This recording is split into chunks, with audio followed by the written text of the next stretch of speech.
Hi, everybody. This week I traveled to New England, where I was joined by 4 governors who are working to raise the minimum wage in each of their states. And they've also joined me in calling on Congress to raise the minimum wage from $7.25 an hour to $10.10 an hour, because it would give nearly 800,000 Americans in their states a raise and lift wages for about 28 million people across the country. So these governors aren't waiting for Congress to make up its mind. And in my State of the Union address, I asked America's business leaders to go ahead and do what they could do to raise their employees' wages too.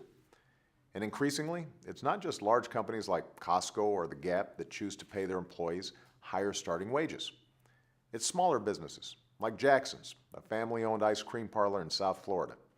They answered the call and raised their wages so that more than 70 employees would earn at least $10.10 an hour without cutting back on hiring. And 2 weeks ago, an Atlanta small business owner named Darian Sutherland wrote me to share a lesson his grandmother taught him, that if you treat your employees right, they'll treat you right. And Vice President Biden paid him a visit this week. I agree with these business owners, which is why I issued an executive order requiring federal contractors to pay their employees a fair wage of at least $10.10 an hour.